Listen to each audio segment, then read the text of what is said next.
नमस्कार दोस्तों, मैं मुक्ता सक्सेना आप सबके समक्ष श्री रामधारी सिंह दिनकर जी द्वारा रचित महाकाव्य रश्मि रथी के षष्ठ सर्ग का सारांश एवं काव्य पाठ प्रस्तुत कर रही हूँ। आशा करती हूँ कि आप सभी मेरे प्रयास को पसंद करेंगे। पिछले सभी सर्गों कथा वस्तु एवं काव्य पाठ को आप इस वीडियो के डिस्क्रिप्शन में दिए गए लिंक्स पर जाकर देख सकते हैं। दोस्तों, षष्ठ सर्ग के पिछले भाग में हमने जाना था कि किस प्रकार भीष्म पितामह शरशय्या पे चले जाते हैं।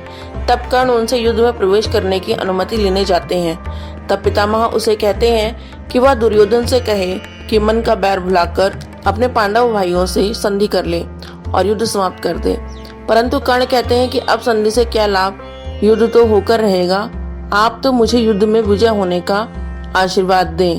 तब भीष्म पितामह उसे भारी मन से युद्ध में प्रवेश करने की अनुमति दे देते हैं।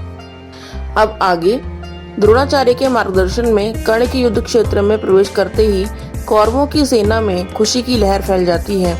ऐसा लग रहा था कि जैसे स्वयं गंगा पुत्र भीष्म कर्ण के रूप में शरशय्या को छोड़कर रण में आ गए हैं। सभी दिशाओं में कर्ण की जय जयकार होने लगी।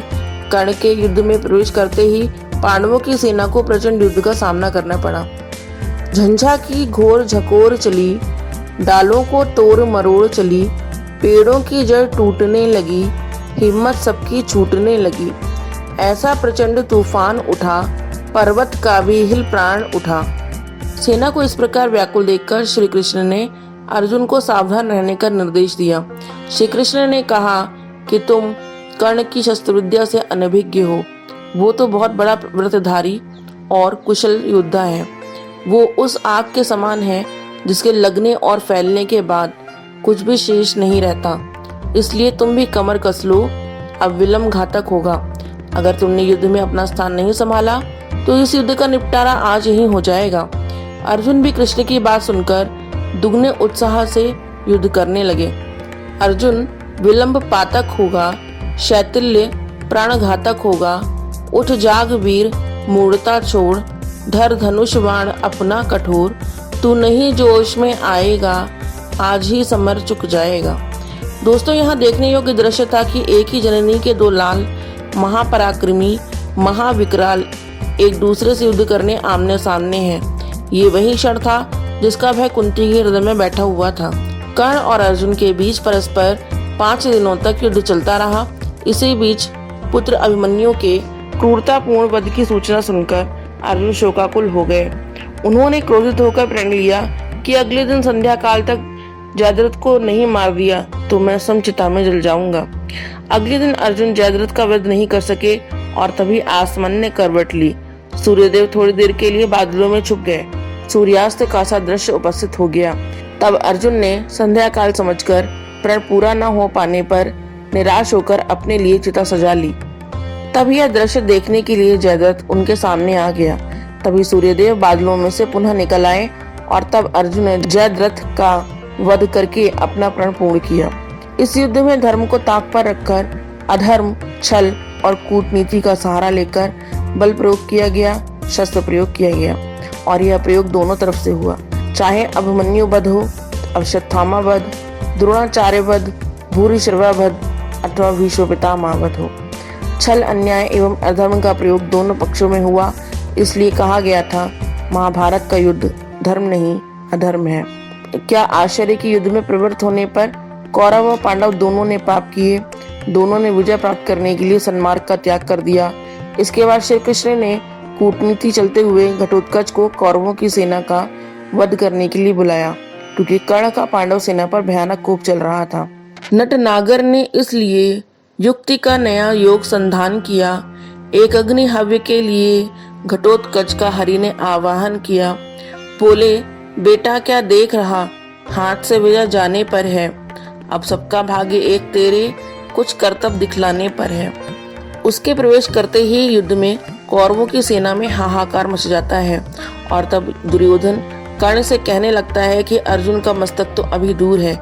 एक अग्नि चलाकर तुमने यदि घटोत्कच का वध तुरंत नहीं किया तो हार अभी हुई जाती है। अंततः कर्ण विवश होकर एक अग्नि का प्रयोग करते हैं। घटोत्कच की मृत्यु हो जाती है और एक अग्नि इंद्र के पास वापस चली जाती है। घटोत्कच की मृत्यु से कौरवों की सेना में हर्षोल्लास छा जाता है। यहाँ पर दो बातें एक साथ होती हैं। एक तरफ भगवान श्री कृष्ण दिल खोलकर हंसते हैं और पांडव शोकाकुल होकर विलाप कर रहे होते हैं, वहीं दूसरी तरफ श्री कृष्ण के विपरीत वीर कर्ण अपनी एकमात्र शक्ति के चले जाने से उदास हो जाते हैं, मानो उनका सर्वस्व लुट गया हो। वहीं दुर्योधन चैन की सांस लेता है। षष्ठ सर्ग भाग 2 कर्ण की ललकार। पाकर प्रसन्न आलोक नया, कौरव सेना का शोक गया। आशा की नवल तरंग उठी, जन जन में नई उमंग उठी। मानो बाणों को छोड़ शयन, आ गए स्वयं गंगा नंदन। सेना समग्र हुंकार उठी, जय जय राधे पुकार उठी। उल्लास मुक्त हो चहर उठा, रण जलधि घोष में गहर उठा। बज उठी समर भेरी भीषण, हो गया शुरू संग्राम गहन। सागर सा गर्जित शुभित घोर, विकराल दंडधर सा कठोर। अरिदल पर कुपित कर्ण टूटा, धनु पर चढ़ महामरण छूटा। ऐसी पहले ही आग चली, पांडव की सेना भाग चली। झंझा की घोर झकोर चली, डालों को तोड़ मरोड़ चली। पेड़ों की जड़ टूटने लगी, हिम्मत सबकी छूटने लगी। ऐसा प्रचंड तूफान उठा, पर्वत का भी हिल प्राण उठा। प्लावन का पा दुर्जय प्रहार, जिस तरह कांपती है कगार। या चक्रवात में यथा कीर्ण, उड़ने लगते पत्ते विशीर्ण। त्यों उठा कांप थरथर अरिदल, मच गई बड़ी भीषण हलचल। सब रथी व्यग्र बिल्लाते थे, कोलाहल रोक न पाते थे। सेना को यूं बेहाल देख, सामने उपस्थित काल देख। गरजे अधीर हो मधुसूदन, बोले पार्थ से निगुण वचन। दे अचिर सैनिक का अभयदान, अर्जुन अर्जुन हो सावधान। तू नहीं चाहता है यह क्या, करता ना शत्रु पर कर्ण दया। दाहक प्रचंड इसका बल है, यह मनुज नहीं काला नल है। बड़वानल यम या काल पवन, करते जब भी कोप भीषण। सारा सर्वस्व न लेते हैं, उच्छिष्ट छोड़ कुछ देते हैं। पर इसे क्रोध जब आता है, कुछ भी न शेष रह पाता है। बाणों का अप्रतिहत प्रहार, अप्रीतम तेज पौरुष अपार। त्यों गर्जन पर गर्जन निर्भय, आ गया सामने प्रलय। तू इसे रोक भी पाएगा, या खड़ा मूक रह जाएगा। यह महामत्त मानव कुंजर, कैसे अशंक हो रहा विचर। कर को जिस ओर बढ़ाता है, पथ उधर स्वयं बन जाता है। तू नहीं शरासन तानेगा, अंकुश किसका ये मानेगा। अर्जुन विलंब घातक होगा, शैथिल्य प्राण घातक होगा। उठ जाग वीर मूर्ता छोड़, धर धनुष बाण अपना कठोर। तू नहीं जोश में आएगा, आज ही समर चुक जाएगा। केशव का सिंह दहाड़ उठा, मानो चिघार पहाड़ उठा। बाणों की फिर लग गई झड़ी, भागती फौज हो गई खड़ी। जूझने लगे कौन्तेय कण, जो लड़े परस्पर दो सुपर्ण। एक ही ब्रह्मत के दो कुंडमल, एक की कुक्ष के दो कुमार। एक ही वंश के दो भूषण, विभ्राट वीर पर्वताकार। बेधने परस्पर लगे सहज, सोदर शरीर में प्रखर प्राण। दोनों की किशुंक देह हुई, दोनों के पावक हुए प्राण। अंधड़ बनकर उन्माद उठा, दोनों दिशि जय जयकार हुई। दोनों पक्षों के वीरों पर मानो भैरवी सवार हुई। कट कट कर गिरने लगे क्षिप्र, रुंडों से मुंड अलग होकर। बह चली मनुज के शोणित की धारा, पशुओं के पग धोकर। लेकिन था कौन हृदय जिसका, कुछ भी यह देख दहलता था कौन नरों की लाशों पर, जो नहीं पांव धर चलता था। तन्वी करुणा की झलक झीन, किसको दिखलाई पड़ती थी। किसको कटकर मरने वालों की चीख सुनाई पड़ती थी। केवल अलात का घूर्ण चक्र, केवल व्रजा युद्ध का प्रहार। केवल विनाशकारी नंतन, केवल गर्जन केवल पुकार। है कथा द्रोण की छाया में, यूं 5 दिन तक युद्ध चला। क्या कहें धर्म पर कौन रहा, या कौन उसके विरुद्ध चला। था किया भीष्म पर पांडव ने, जैसे छल छद्मों से प्रहार। कुछ उसी तरह निष्ठुरता से हत हुआ वीर अर्जुन कुमार। फिर भी भावुक कुरुवृद्ध भीष्म थे युग पक्षों के लिए शरण। कहते हैं होकर विकल, मृत्यु का किया उन्होंने स्वयं विरण। अर्जुन कुमार की कथा किंतु अब तक भी हृदय हिलाती है। सभ्यता नाम लेकर उसका अब भी रोती पछताती है। पर हाय युद्ध अंतक स्वरूप, अंतक सा ही दारुण कठोर। देखता नहीं जयान युवा, देखता नहीं बालक किशोर। सुत के वध की सुन कथा पार्थ का, दहक उठा शोकांत हृदय। फिर किया क्रुद्ध होकर उसने, तब महालोम हर्षक निश्चय। कल अस्त काल के पूर्व जयद्रथ को ना मार यदि पाऊं मैं, सौगंध धर्म की मुझे, आग में स्वयं कूद जल जाऊं मैं। तब कहते हैं अर्जुन के हित, हो गया प्रकृति कर्म विपर्यस्त। माया की सहसा शाम हुई, असमय दिनेश हो गए अस्त। ज्यों त्यों करके इस भांति वीर, अर्जुन का वह प्रण पूर्ण हुआ। सिर कटा जयद्रथ का मस्तक, निर्दोष पिता का चूर्ण हुआ। हाँ यह भी हुआ कि सात्यकी से जब निपट रहा था भूरि श्रवा, पार्थ ने काट ली अनाहूत शर से उसकी दाहिनी भुजा।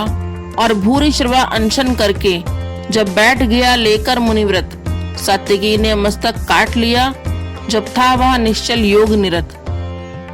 है व्यथा धर्म का किसी समय, करना विग्रह के साथ ग्रंथन। करुणा से करता धर्म विमल, है मलिन पुत्र हिंसा कारण। जीवन के परम ध्येय सुख को सारा समाज अपनाता है। देखना यही है कौन वहां तक किस प्रकार से जाता है धर्म पहुंचना नहीं, धर्म तो जीवन भर चलने में है। फैलाकर पथ पर स्निग्ध ज्योति, दीपक समान जलने में है। यदि कहे विजय तो विजय प्राप्त हो जाती पर तापी को भी। सत्य ही पुत्र द्वारा धनजन, मिल जाते हैं पापी को भी। इसलिए ध्येय में नहीं, धर्म तो सदा निहित साधन में है। वह नहीं किसी की भी प्रधन कर्म, हिंसा विग्रह या रण में है। तब भी जो नर चाहते धर्म, समझे मनुष्य संघारों को। गूंथना चाहते वे फूलों के साथ तप्त अंगारों को। हो जिसे धर्म से प्रेम कभी, वह कुत्सित कर्म करेगा क्या। बर्बल कराल दृष्टि बनकर, मारेगा और मरेगा क्या। पर हाय मनुज के भाग्य अभी तक भी खोटे के खोटे हैं। हम बड़े बहुत बाहर भीतर, लेकिन छोटे के छोटे हैं। संग्राम धर्म गुण का विशेष, किस तरह भला हो सकता है। कैसे मनुष्य अंगारों से अपना प्रदाह धो सकता है। सर्पणी उदर से जो निकला, पीयूष नहीं दे पाएगा। निश्चल होकर संग्राम धर्म का साथ न कभी निभाएगा। मानेगा यह दृष्टि कराल, विषधर भुजंग किसका यंत्रण। पल पल अति को कर धर्म सिक्त, नर कभी जीत पाया है रण। जो जहर हमें बरबस उभार, संग्राम भूमि में लाता है। सतपथ से कर विचलित अधर्म की ओर वही ले जाता है। साधना को भूल सिद्धि पर जब टकटकी हमारी लगती है, फिर विजय छोड़ भावना और कोई ना हृदय में जगती है। तब जो भी आते विघ्न रूप, हो धर्मशील या सदाचार, एक ही सदृश हम करते हैं सबके सिर पर पाद प्रहार।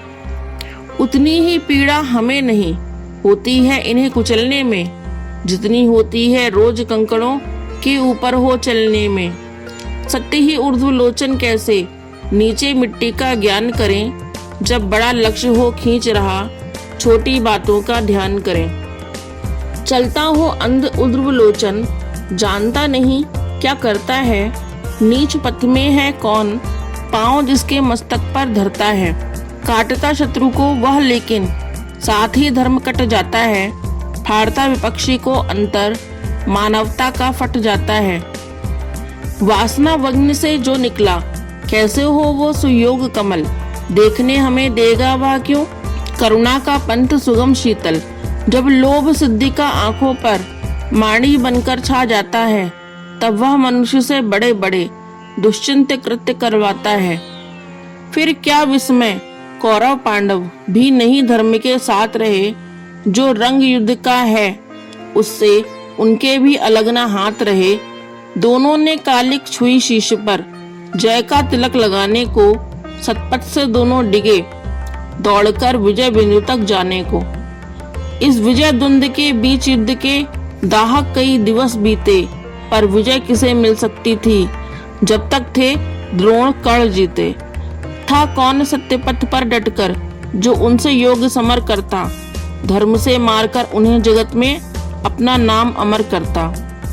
था कौन देखकर उन्हें समर्थ, जिसका हृदय न कपता था, मन ही मन जो निज इष्ट देव का भय से नाम न जपता था।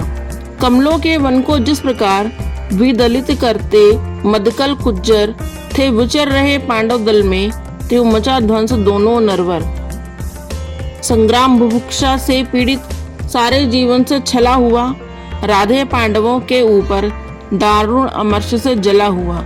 इस तरह शत्रुदल पर टूटा जैसे हो दावानल अजय, या टूट पड़े हो सब स्वर्ग से उतर मनुज पर कांतिके। संगठित या कि 49 मरुत कर्ण के प्राण में छाए हों, या कुपित सूर्य आकाश छोड़ नीचे भूतल पर आए हों, अथवा रण में हो गरज रहा धनु लिए अचल प्रालेयवान, या महाकाल बन टूटा हो भू पर ऊपर से गुरुत्वमान। वाणों पर वाण सपक्ष उठे हो गया शत्रुदल खंड खंड, जल उठी कर्ण के पौरुष की काला नल से ज्वाला प्रचंड। दिग्गज दराज वीरों की भी छाती प्रहार से उठी हहर, सामने प्रलय को देख गए गजराजों के भी पांव उखड़। जन जन के जीवन पर कराल दुर्मद कृतांत जब कर्ण हुआ, पांडव सेना का ह्वास देख केशव का वदन विवीर्ण हुआ।